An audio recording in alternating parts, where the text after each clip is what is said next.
Welcome everyone. My name is Sean, and today I want to talk about Cenk Uygur's appearance on the show Culture War, because I believe this appearance is quite illuminating on the things that can never be changed in the mind of one Cenk Uygur. There are moments in this interview, which by the way, overall was pleasant. One of the things that I notice about Cenk is that when he goes on other people's shows, he seems to be more personable, he gets along a little bit more, it doesn't turn into a shouting match. However, there just are certain things, certain facts that this man refuses to accept, and there's a great section of it, about a minute and a half to 2 minutes long, where you see this on full display, although it is sprinkled throughout the entirety of this appearance. Now, I'm not sure what the reasoning is behind this. Maybe it's because certain people on the left believe if you give ground in any regard on a specific issue, even if you're giving ground to the truth on that specific issue, you're somehow conceding to the right, becoming a puppet of the right,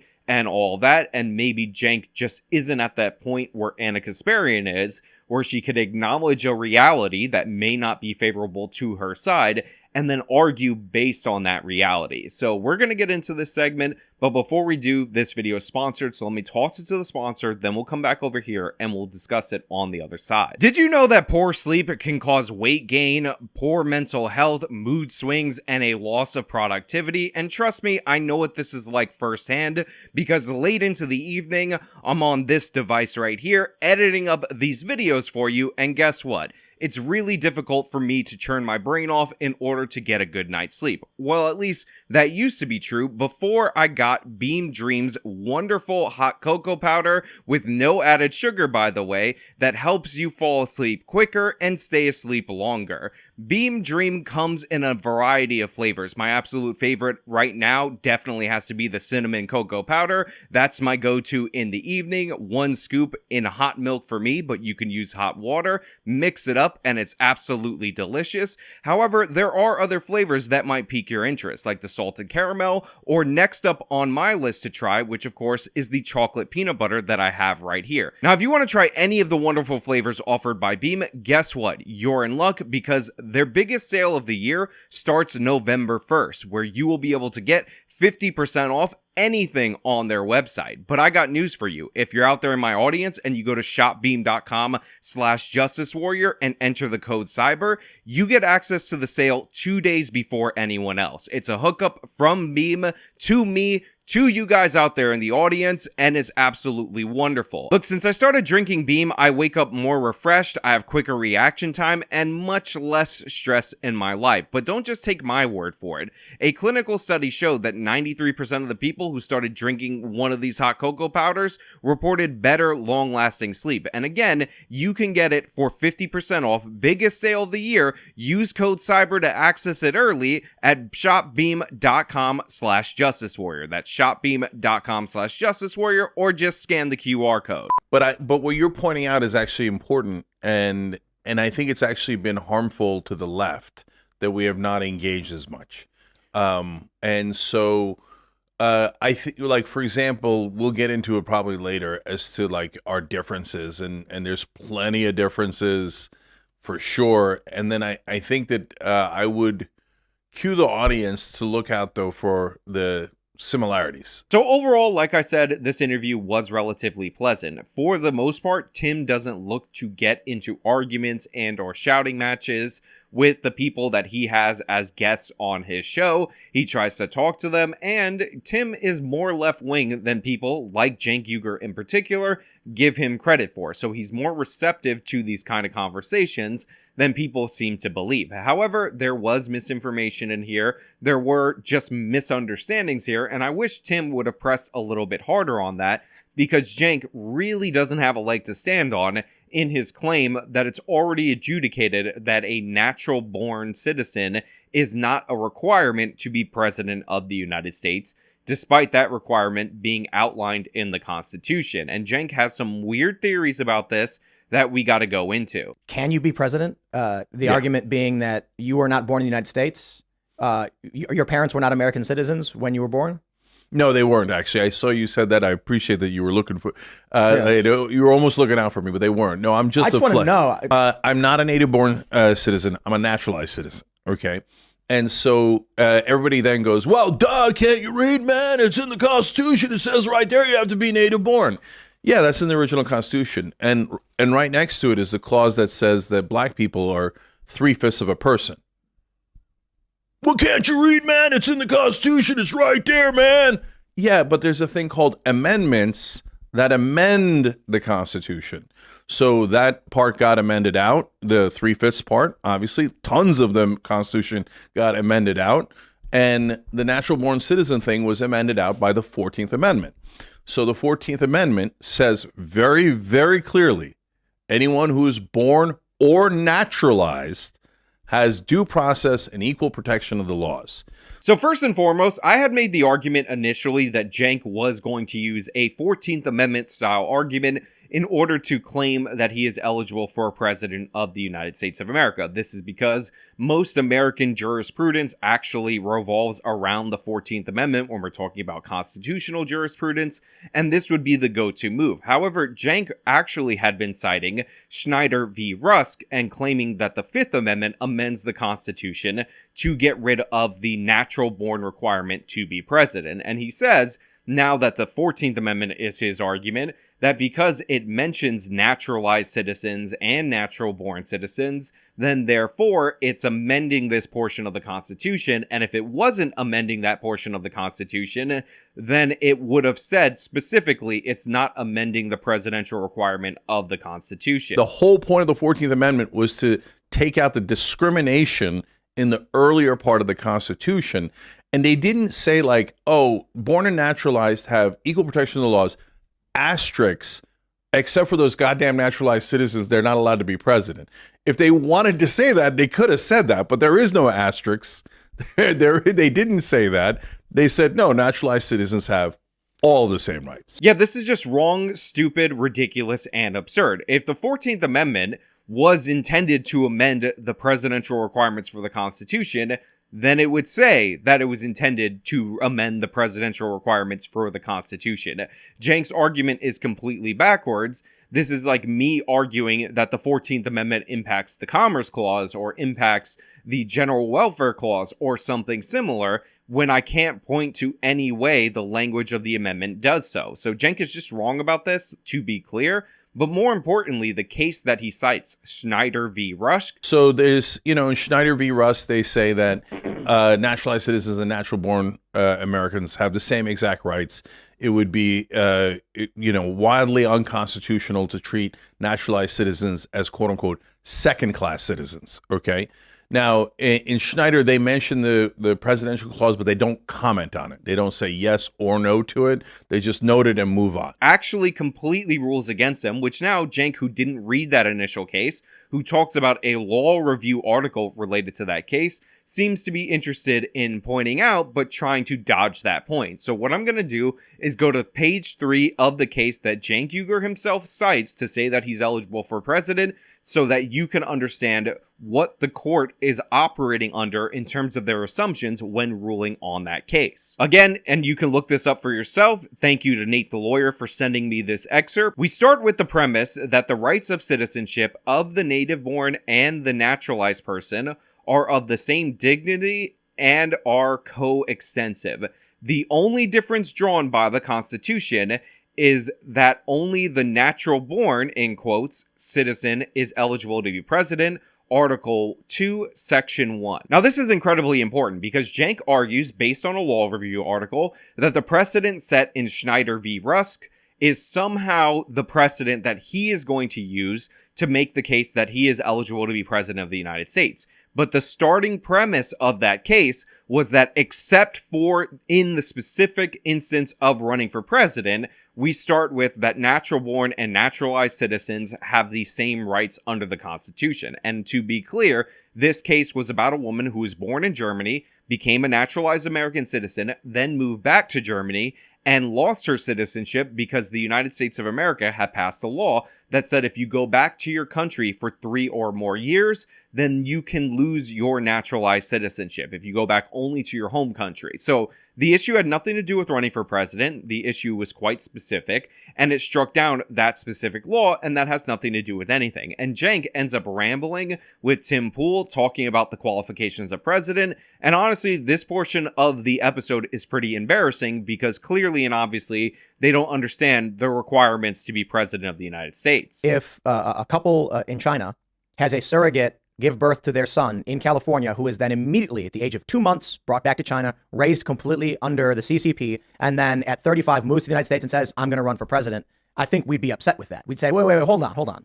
And for someone like Patrick Bet-David or you, I know people are going to say politics, they might not like yours, they probably like Patrick Bet-David, but you would much rather have, in my opinion, either of you who grew up in America, American culture, and we disagree politically, it's better than someone growing up in China and having a technicality allow them to be our president. Yeah, 100%. So it's absurd to say that we are less American than the person who went and grew up in a different country. And you're not wrong. Folks come over from China, Taiwan, and have kids in LA. That's a common phenomenon. People know that. And they do that for tourism. And so we can argue about whether that should be allowed or not allowed, but to say that we're less American than they are is absurd. It's totally absurd. So to be clear, what they're putting forward right now is a false dichotomy. They're saying that a naturalized citizen who comes here at age 3 or whatever is more of an American than somebody who is a natural born citizen, but then goes back to China or wherever, lives there their whole life, and then comes back just to run for president. And yeah, you can understand why that would be the case, but the problem is, the United States Constitution specifically has a 14-year residency requirement for anybody to be eligible for the presidency. It's right in that section that Cenk does not believe applies to him, where it says you have to be a natural-born citizen. So this whole argument about somebody just coming in, only being in America for one day in their entire life, and then becoming the president or running for president is made up and asinine, and a quick lookup of the relevant portion of the Constitution would have explained that for him. So all of these arguments that Cenk is going to try to put forward at the Supreme Court will follow after this. He has no precedent backing up what he said at all whatsoever. This Constitution has never been interpreted in the way that he has argued, and it's pretty ironclad. And at some point, I give Tim credit because he said you'll need an amendment, that you need an amendment if you're trying to change the qualifications for president. Period. Point blank. That's how it works. Sad day for you, Cenk. You can't be president. FBI is mainly targeting domestic terrorists that are actually right-wing terrorists. And so, then again, people catch feelings because they're like, right-wing can't be terrorists. No, definitely can be terrorists. The dude sent pipe bombs to anyone who opposed Donald Trump. That guy's a terrorist. Agreed. Okay? And he happens to be a right-wing terrorist. And the FBI is saying at this point, the FBI, which is historically massively right-wing, the idea that the FBI is some sort of left-wing deep state is hilarious, not backed up by a single fact. But so the right-wing, so the FBI is saying, hey guys, we wish it weren't the case, but most of the domestic terrorists in America now are right-wingers. Of course, because the right wing says anytime it's a white person or a right-winger, they go mentally unwell. And because I'm honest, I agree, right? And so, and they'll have their half of them will have their manifestos, like in Charlottesville, he had a manifesto about race wars and how black people were terrible, and that's why he incited a black church and shot them up. El Paso was against Latinos, there's the synagogue shootings. So these are political, there's no question. But no one who's mentally well goes into a synagogue or a church and shoots people. But that is also true of Muslims. When it comes to the right wing, they're like, oh yeah, that's so true when it comes to right wing. It's so true. They're just mentally unwell. They don't represent us. Muslims. Oh, it's all Muslims. It's all Muslims. They're all mentally well. That's why they shot up people. They don't have any mental health problems. Their problem is that they're Muslim. Well, no. That's exactly bigotry. No, all those dudes have massive mental health problems as well. Now, the next thing that I want to talk about is this framing right here, where Cenk says, oh, all right-wing extremists are labeled mentally unwell, but Muslims, people just say it's all Muslims and all this, which again is a stupid, rudimentary way to talk about this that's completely asinine and is not actually being argued by anyone. No, it's not all Muslims when a Muslim commits a terror attack. And by the way, Cenk says it's the right wing at large that is responsible for this. He's paring that down through his conversation with Tim Pool, but make no mistake, he has said this repeatedly. And to be clear, this is in part a mental health issue. That is true. If you think people are out to get you, they're coming for you, you can be ginned up to that point. However, certain ideologies and religious ideologies are more powerful than even regular political ideologies, motivate people who are sane and otherwise rational to commit dramatic acts of violence. So Cenk's assessment that all the Islamic terrorists are somehow mentally ill is ridiculous and absurd. And in fact, it's quite logical to say that these religious extremists are less likely to be mentally ill than your general person with vague political beliefs, because again, the religious identity is quite stronger. If we had a string of people that were doing Christian or Catholic attacks or whatever, I would not blame that on mental illness. In fact, when Catholic Ireland was fighting against Protestant Ireland and they were doing bombings and terrorism and all that, I don't believe that was down to mental illness. However, certain situations, like what we saw in Maine, where the guy is hearing voices, or the guy who was on the plane recently who said that he was trying to wake up from a dream, those on a case-by-case basis might be a mental illness situation. And to be clear, I'm not saying that no Islamic terrorist has ever had a mental illness or anything like that. But what I am saying is that Cenk's hand-waving of Islamic extremism as mental illness, just like right-wing extremism, is not true, it's not genuine, and it misses that point that people who are otherwise rational, if they're super religiously motivated or super politically motivated, can do horrific things, and you can't pin that down to mental illness. Muslims, it's almost, they're all mentally well. That's why they shot up people. They don't have any mental health problems. Their problem is that they're Muslim. Well, No.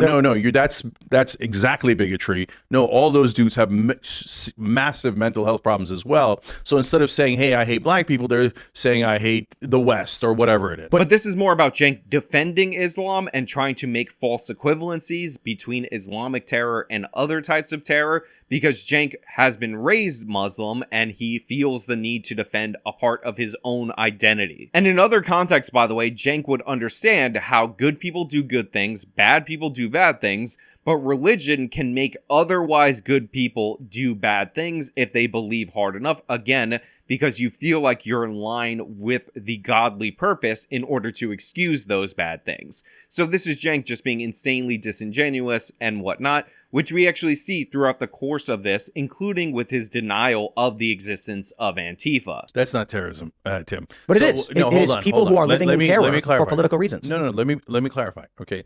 So firebombing the White House is not terror. So no, firebombing, of course, is. They did. But that's Tim. That is enormously rare on the left. So you can always go back to, hey, the guy who shot Steve Scalise. Hey, we found it one time. Okay. What you're talking about is cultural domination.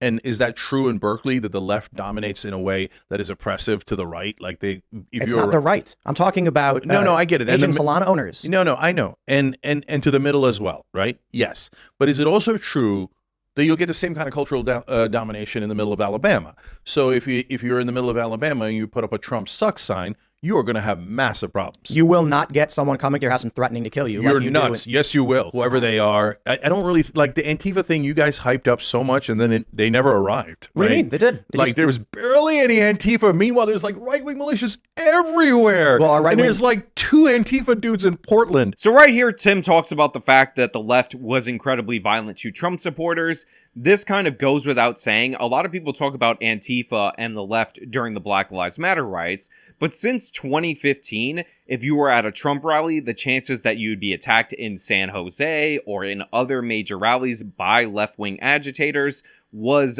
absolutely off the charts. But to be clear, Cenk denies the existence of Antifa in Portland, saying that only 2 Antifa ever showed up in Portland, which is asinine on its face, ridiculous in every possible way, because Antifa was a major component in the Black Lives Matter riots throughout the whole year of 2020 post the death of George Floyd. In fact, in Portland, they declared a state of emergency or riot for 100 straight days at one point in time post the Black Lives Matter riots. This was not down to 2 people. On top of that, Cenk Uygur actually defended on his show, and so did Anna, by the way, and they should probably retract this, Michael Forrest Reinhold, claiming that he had just as good a self-defense claim as Kyle Rittenhouse. Kyle Rittenhouse defenders say, well, he was hit with a skateboard after he shot someone else in the head, so he had every right to kill the guy who was trying to apprehend him or stop him from killing anyone else. Self-defense, right?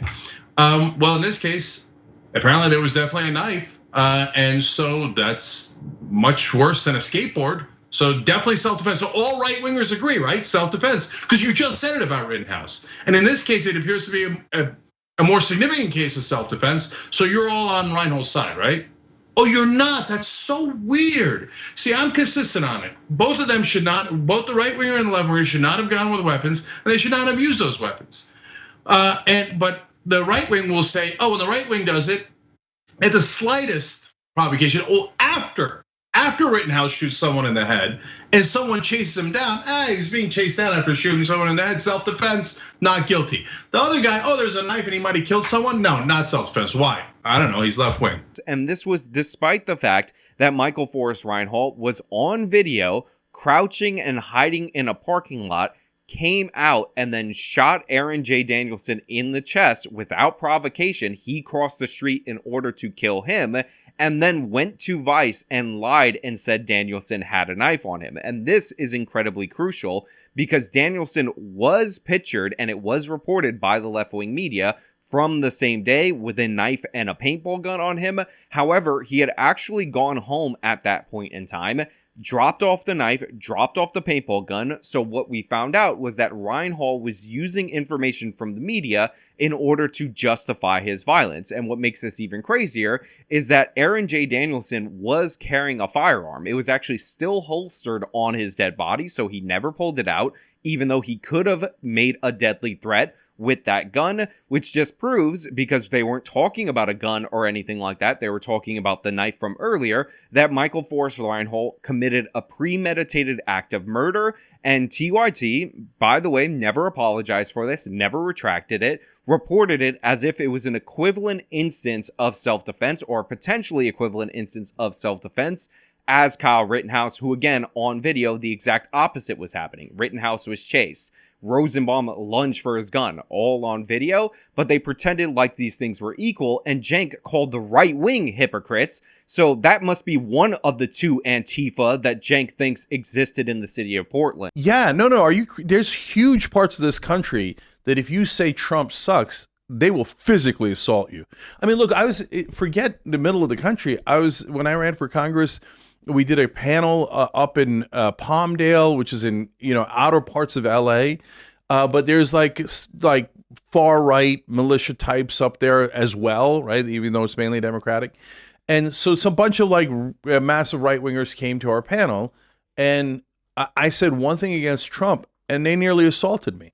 They're like, "How you can't say that about our president," right? So right here, what Cenk is doing is A, playing a false equivalency, and B, playing the victim. He says the right wing will attack you in certain parts of the country if you have a pro-Biden sign or an anti-Trump sign, when we have way more instances of people in MAGA hats being attacked, we have way more instances of Trump supporters being attacked.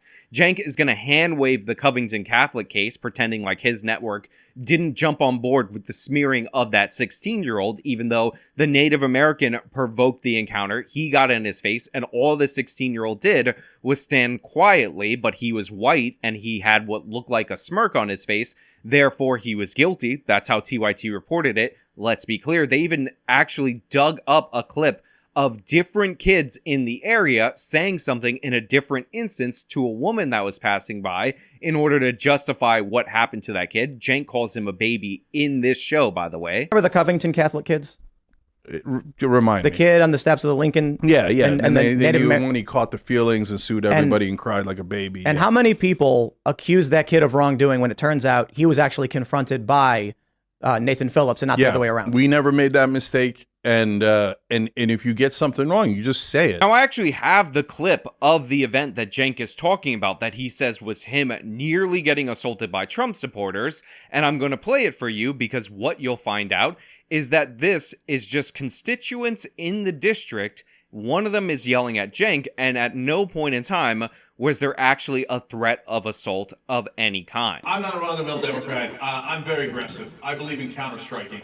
So when they say Muslim ban, I say Trump wife ban. Okay, so he has many immigrant wives. By the way, Melania has broken the law in how she came here. Muslims didn't break the law in how they came here. Muslims are law-abiding citizens and Americans just like anyone else. Trying to ban them is pure bigotry. And if the Republican Party agrees with Donald Trump, and they almost always do, 100% the politicians, then call them what they are. You are bigots. And by the way, if you vote with them, you're a liar. Bigots. You're a liar. Okay, no, you're a bigot. You're a liar. You're a bigot if you're a liar. You see this? You counter-strike. You're a liar. You do not tolerate bigotry in this country. Muslims are You're a 100% liar. American. When I ran for Congress, we did a panel up in Palmdale, which is in outer parts of LA. But there's like far right militia types up there as well, right? Even though it's mainly Democratic, and so it's a bunch of like massive right wingers came to our panel, and I said one thing against Trump, and they nearly assaulted me. Don't degrade my president or his wife. Well, second Okay? for you, I will, and when I get Do there, not I do will that. kick his ass. Do not do that.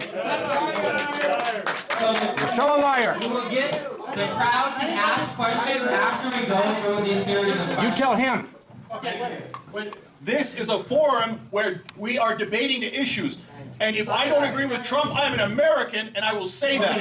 And you will stand down. And I will say what I want to say then. Not here. Yes, I do. Now, you might be thinking to yourself, there is no possible way that what Cenk Uygur just described, which was right-wing militias coming to his event in Palmdale and assaulting him, is the same exact circumstance as captured on this video, which is an old man yelling at him. But remember, he said in Palmdale, California, these right-wing militia got mad at him because he was insulting the president. Well, this is that CARE event. This is when Cenk was running for president, also noted in the description, and it's in Palmdale, California. So Cenk thinks the harassment, hatred, and bigotry thrown at the Covington Catholic kids, the threats of death, are cry-worthy, but this is totally an assault, and he was in mortal danger, and oh my god, they all just went after him so hard, and he almost died right here. Now, a lot of people you'll see making videos about this will gloss over this. They won't actually compare the harassment, death threats. By the way, people called in a bomb threat to the Covington Catholic School. They called culinary schools around the country because they found out that Nicholas Sandman, the 16-year-old who was confronted by a Native American banging a drum in front of his face, wanted to be a chef, telling them not to accept him because he was an evil white racist, all based on this face, and Cenk says that's perfectly fine. In fact, the 16-year-old is a little baby. Remember the Covington Catholic kids? Remind The me. kid on the steps of the Lincoln? Yeah, And and the they Native knew Amer- when he caught the feelings and sued everybody and cried like a baby. And how many? He's crying because the mainstream media doxed his school, smeared him as a racist, all without evidence, by the way, lied about him, and people were sending death threats to him. That's no big deal because you know what? He's white and he was wearing the MAGA hat. But Cenk gets yelled at by an old man. Well, they need to respect our president. Respect our president. That is the bottom line. In a district that he's running for based on something that he said, in something that's disruptive but comparatively innocuous, and that's Cenk Uygur almost being assaulted. When I ran for Congress, we did a panel up in Palmdale, which is in outer parts of LA. But there's like far right militia types up there as well, right? Even though it's mainly Democratic, and so it's a bunch of like massive right wingers came to our panel, and I said one thing against Trump, and they nearly assaulted me. That's Cenk Uygur being the victim. Big man Cenk Uygur, who says that Kyle Rittenhouse should have taken the beating because a skateboard has never hurt anybody when it was bashed over their head, all of a sudden goes full coward mode, goes full victim, goes full weasel when an old guy older than him says, "Don't say that about my president and his wife." So that goofy scenario that Cenk experienced, where he called the police, by the way. And look, I don't know if you saw the video. I am. But one second, sir. No, so he's leaving.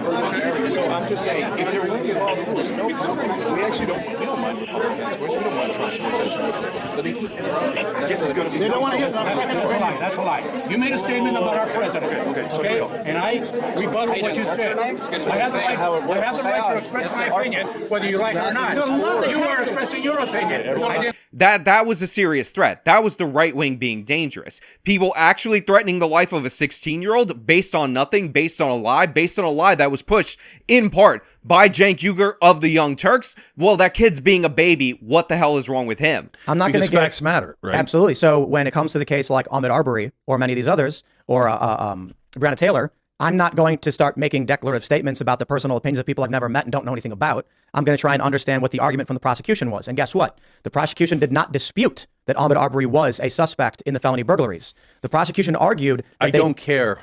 Well, that's the point. No, I care Tim, about and I'll tell you justice. why I don't care. So it's not just like I'm being flippant, right? It's because every time a black man is killed by either authorities or vigilantes, like in the Ahmaud Arbery case, what right wingers do is, did you know that back in 7th grade he was once tardy, and we heard that in 8th grade he was smoking marijuana. He was evil and had it coming. Did you know George Floyd might have stolen $20 whole? Oh my God, these black people, they're so evil. Did you know that Trayvon Martin it was caught in school maybe smoking pot, and that's why Zimmerman had to murder him in cold blood. He had it coming. He had it coming. Now, this is probably the thing that's going to get the most attention, and we're going to try to go through these cases really quickly so that we could talk about them. I don't disagree. My point more so is, are you familiar with the circumstances before George Floyd's death? Like, what led to him being apprehended in the first place? I think he had like a fake $20 bill for which he was apparently. Then you shouldn't murder people over. But he was $20. behind the wheel of a car chewing on a speedball, which is methamphetamine and fentanyl. Okay, but Tim, what effing difference does it make? So in this particular incident, Tim Pool brings up the issues with George Floyd. Now, if you are unaware, and this is something that we covered on this channel before, George Floyd had a weak diagnosis, and this was noted in the coroner's report in terms of cause of death. In fact, they attributed it to complicating factors from police restraint, even though in that same report, it said no damage or lethal damage from the neck or from this surrounding area that would be indicative of that. Now, if you're Cenk, what you can say, and by the way, Floyd had a lethal amount of fentanyl in his system, that is also incredibly crucial,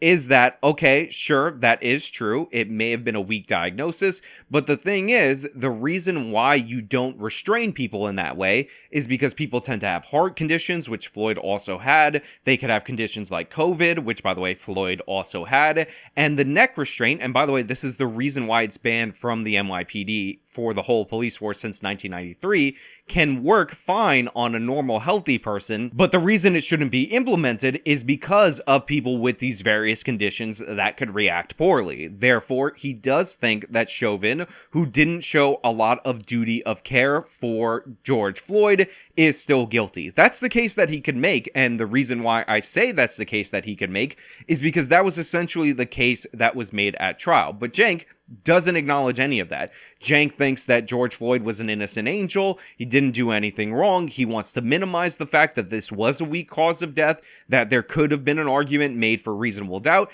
and he claims Chauvin is a racist, despite the fact that Keith Ellison's Attorney General's office doesn't even make that claim, and Chauvin wasn't even charged with a hate crime. This had nothing to do with anything. He was resisting arrest, maybe the restraint, which, by the way, he was convicted, so you could say he was convicted of a restraint that ended up killing him, and that's the case you got to put forward. Now, there is a lawsuit from district attorneys in the office in Hennepin County where they allege in that lawsuit that there were communications with the coroner who said that the evidence doesn't match the state's desired cause of death, and maybe this will be adjudicated on appeal going forward. But right now, that's the argument that you would make if you're Cenk Uygur, but he can't make that. Instead, he has to minimize, pretend that people were smearing George Floyd for no reason, and all this other nonsense, which really goes to show that Cenk is afraid, just like he was afraid of that old man, of the facts of the case. Now, the next particular case that Cenk brings up, and he goes into a back and forth with Tim Pool, is the Ahmaud Arbery case. Tim, you're purposely picking the worst case to talk about because it gets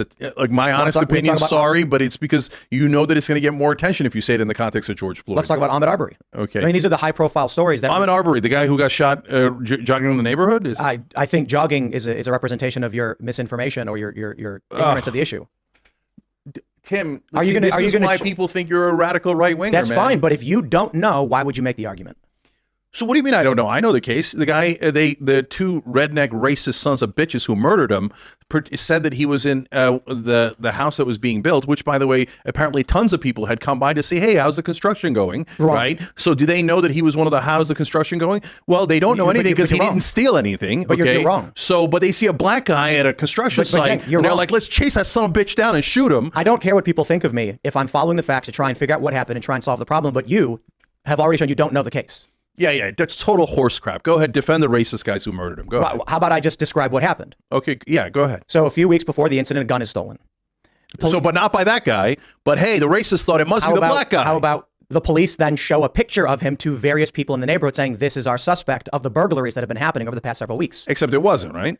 No, Ahmed Arbery didn't do anything was wrong. the suspect. Now, I will invite any of you, and I mean absolutely any of you, to go watch my original video on Ahmaud Arbery that came out something like 3 days after the footage of his killing dropped, and go look at what I state in that video with very limited information, with information that had not come out yet, and compare that to Cenk's account of events today. See how much more accurate I was, not only in the fact that Arbery was very likely, and by the way, was confirmed to be the guy that they suspected of breaking into places in that particular area, something that Cenk omits as he's trying to paint a racism narrative, but even despite that fact, they would still be convicted on felony murder, and I lay out in excruciating detail why. By the way, in that video, I actually go out of my way to debunk the idea that Arbery lived 20 miles away, which was a myth promulgated by people on the right at the time, who just Googled the town that Arbery lived in and pretended the geographic center of that town, which is what shows up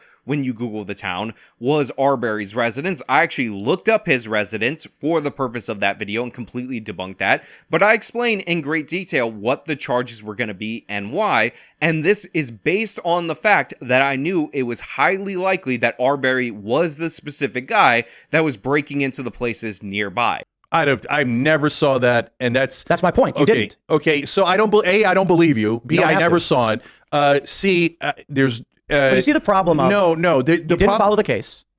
Okay, I'm not making a moralistic statement on what Tim. happened. So let's take your bullshit facts, so-called facts. Let's accept them as true, okay? So they show me a picture. Please come by my house and show me a picture of a black guy, and they say this might be a suspect in a robbery. If I see him, I'm not going to chase him down with a gun because that means that there's a high chance that we're going to get into a conflict and someone's going to die. That's a lunatic thing to do. Why did the guy and then the second thing I'm not going to do is look at any black guy in the neighborhood and go, I bet that's him, man. Let's go grab our shotguns. But I don't disagree. This is either Cenk lying deliberately or more accurately, him being immune to any new information, any facts about the case, because he didn't care about the facts of the case. He got his man bites dog story. He got white people killing black people, his double unicorn, because interracial murders are quite rare, but black on white interracial murders are about 17 times more likely, so this is the double unicorn because it happened this other way around. But why are you like going out of your way to defend the most racist murderers in America? Then you shouldn't wonder why people think you're an extreme right-winger, Tim. I'm keeping it real with you. I don't know who these guys are.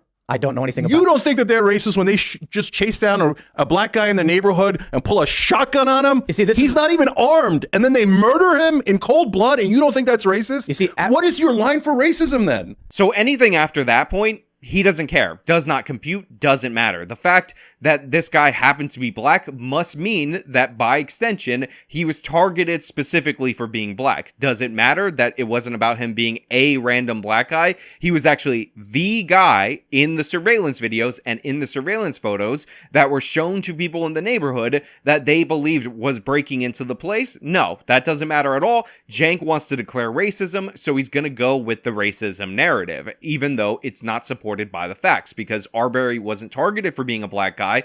Arbery was targeted for being the specific person that they were trying to pursue. Okay, if there's a suspect in a crime and the police say, this is who we think he is, then you believe this man may have actually stolen the gun out of my truck. He may be armed. The police told the McMichaels not to pursue. You they have should made not have. 8 logical jumps there. Like what? Like what? There was a guy who was in the neighborhood. The cops showed me a black guy's picture. Then maybe he took something out of my car. Now I'm like way out in maybe hold on, land. you're making a mistake. And then, here comes a black guy in the neighborhood. Maybe he was the guy, but maybe my truck, and maybe let's go chase him down with a shotgun. I didn't say they were right to do it. Chase down anybody else in the neighborhood with a I didn't say shotgun? they were- Oh, look, there's a black guy. Let's go chase him down. I didn't say they were right to do it. Okay. All right. Then why are you bothering defending them? I don't get it. You've taken this- Unless you're trying to get attention of all the right wingers who go, oh, that wasn't so bad, was it? So not only is Cenk incredibly wrong, but he's incredibly stupid, and I'm embarrassed that I'm actually on the same side in terms of I think the charges fit and I actually agree with the conviction, at least of the McMichaels in this instance, because they did kill him as a result of a felony that they were committing, therefore it's felony murder. Now, as for the guy who was filming, even though he did participate, and by the way, Tim was wrong about this, in the initial attempt to trap Arbery earlier on, I don't agree that at this point in time, he is culpable in Arbery's death when he's 200 plus feet away recording. Now, you could technically charge him, because they did, and convict him of felony murder, but the idea that you try to participate in a stop of somebody, which you have no indication will result in a deadly force situation, and then later on, you're switching to a passive filming role, but that somehow has the power of continuation to make you on the hook for the murder, I think is a misapplication of the felony murder statute, and the idea that he would get life in prison without the possibility of parole for filming it, to me, is insanity in the highest regard. But it's in the Ahmaud Arbery case and the George Floyd case, you're taking the most extreme cases with the most clear racism, with the most clear murders, and you're trying to nuance it.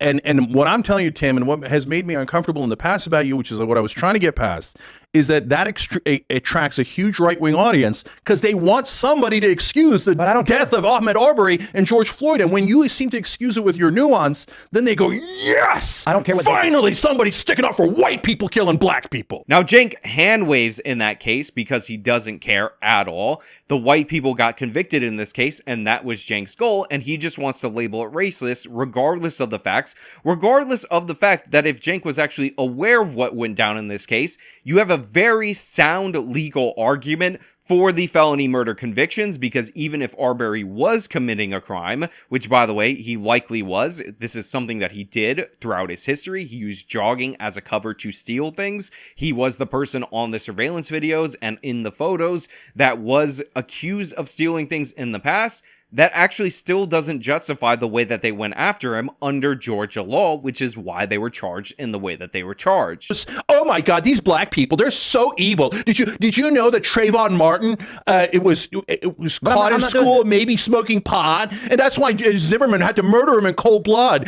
He had it coming. He had it coming. Again, this is why Cenk should never be near the levers of power. How long did Cenk cover the George Zimmerman case and the Trayvon Martin case? He covered it since it started way back when, and he's still lying about what people were arguing in that case. The reason that George Zimmerman was able to claim self-defense is because he had blood all over the back of the head, which was indicative of a fight that he got into with Trayvon Martin. But to be clear, Cenk's propaganda around that case does not stop there. You'll notice, by the way, whenever Trayvon Martin is talked about, they'll show a photo that looks something like this, which by the way was Trayvon when he was 13, he's actually 17, and the original Zimmerman photo was one like this, which was also a really old photo because this makes Zimmerman look bigger. However, if you look at them at the time, what you'll find is that the taller Trayvon Martin, who was 17 years old, was bigger than George Zimmerman, who was ultra thin at the time of this event actually occurring. So this is a case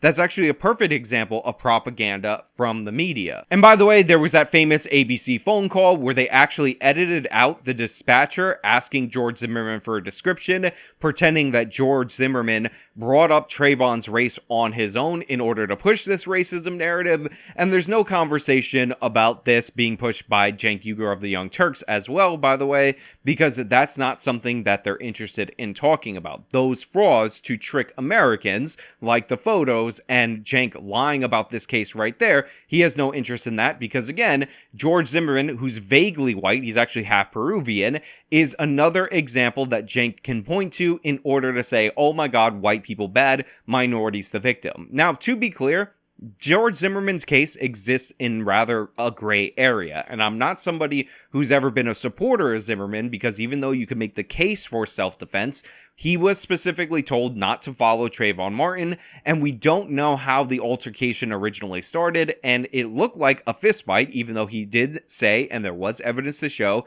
that he was banging his head against the concrete, so it may have gotten out of hand. So shooting a 17-year-old in those circumstances when you end up provoking the instance has always rubbed me the wrong way, along with other things like George Zimmerman signing bags of Skittles that just don't make him out to be such a good guy. But that being said, the case exists in a gray area, and you can make a very reasonable case for self-defense based on the way that Trayvon acted that night, which is supported by the forensic evidence.